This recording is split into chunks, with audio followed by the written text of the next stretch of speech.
The R65 V2 studio monitors are here from PreSonus. Thanks to them for loaning us this pair to try here on the channel today. Thank you also to channel members and patrons. You can find links below to join for early access to new videos and exclusive content. So I've only seen the original version of this speaker at trade shows in the past. While I thought they looked nice in the blue color faceplate the V1 came with, the V2 seems to have dropped the swappable faceplates from the lineup, leaving us with the classic black model.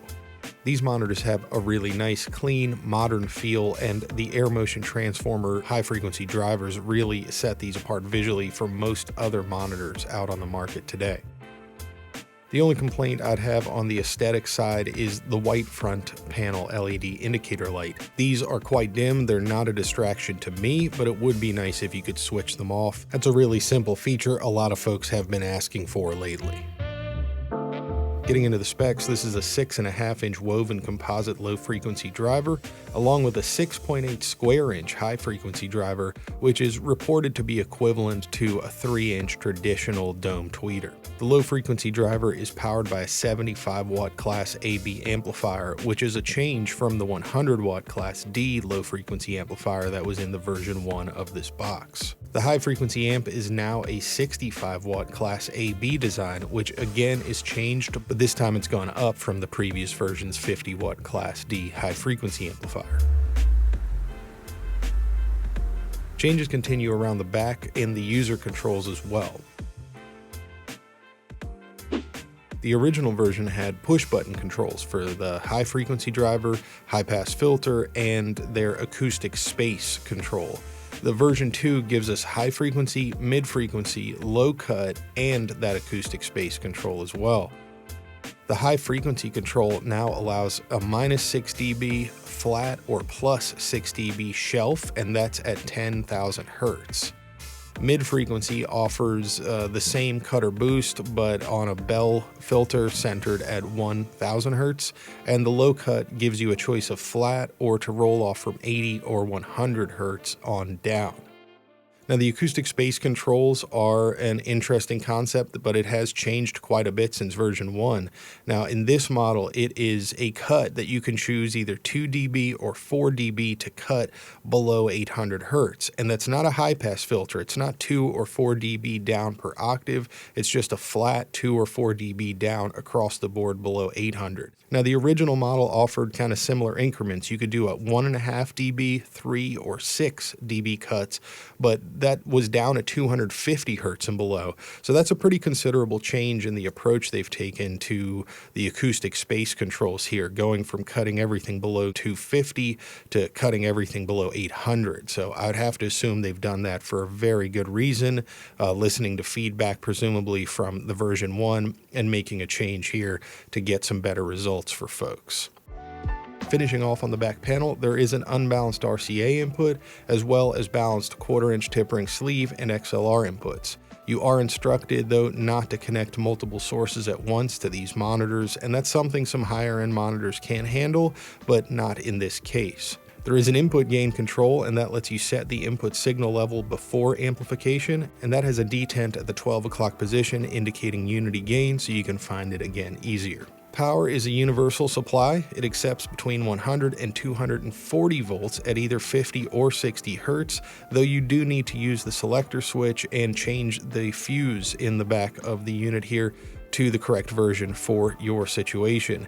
These do feature an energy conservation mode as well that reduces power consumption to under ½ a watt per speaker when you're not actively using them, and that's pretty cool if you leave them running all day. The speaker box itself is a medium density fiberboard or MDF material with a vinyl laminate coating on the outside, and that's very common for speakers in this price range. This model measures 8 inches wide by 10 inches deep and 13 inches tall, and they weigh in at just under 15 pounds each.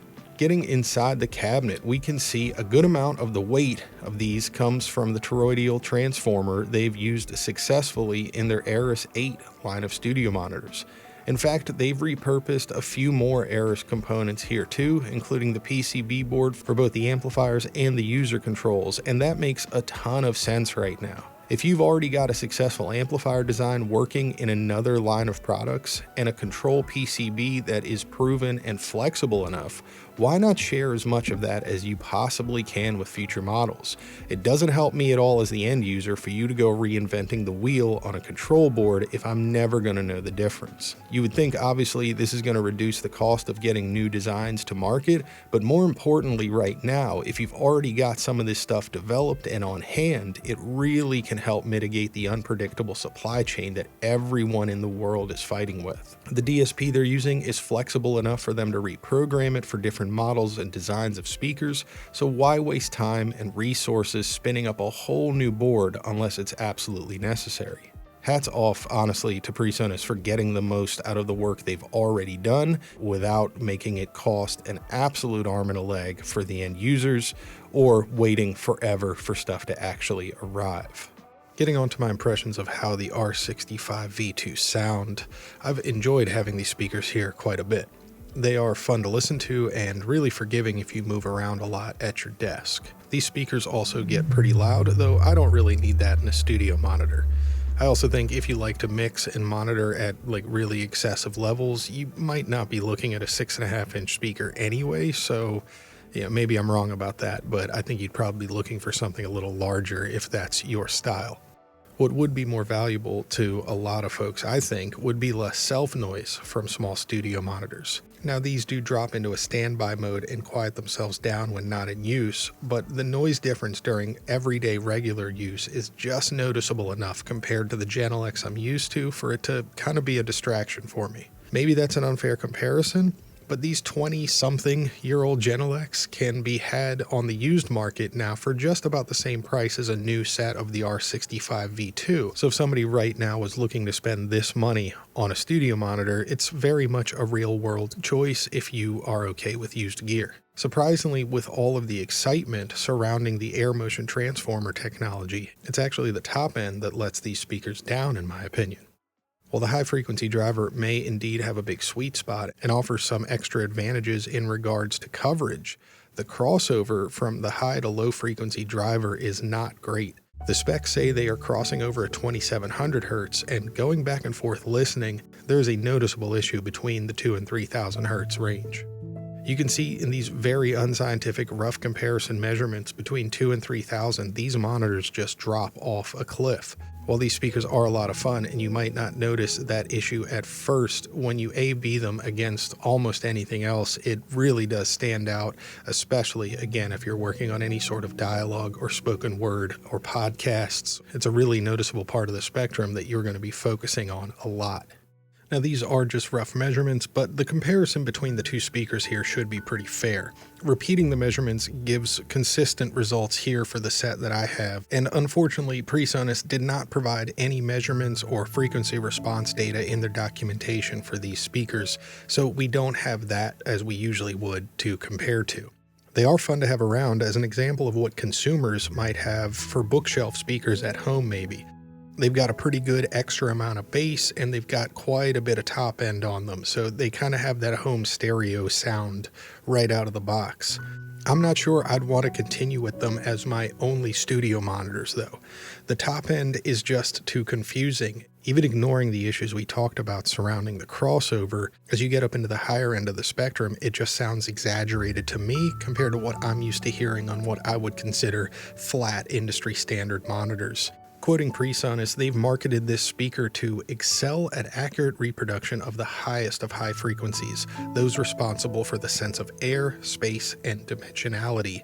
And from my point of view, I just feel like the top end of these speakers sounds exaggerated. It sounds like somebody's taken the high frequency control and turned it up a bunch. You could address the exaggerated high frequency with the high frequency control on the back and just turn it down a little bit. You have 6 dB where you can bring that back down. And if that solves the problem for you, great. For an entry-level speaker, I'm not entirely sure anybody that's going to grab for that high frequency knob is going to really have the tools they need to put it to use, but it's there for you. So that's it for the PreSonus R65 V2 studio monitors. I'm not entirely sure that I'm sold on the Air Motion Transformer for an application like this, but I know a lot of folks out there do like them in PreSonus's speakers as well as some other brands that are out there. So if you've tried an Air Motion Transformer studio monitor before, let us know in the comments how you got on with it, what you thought, which one it was, and overall if you think it's worth looking into for folks that are looking for their next set of studio monitors. That's all for this one. Thanks for watching.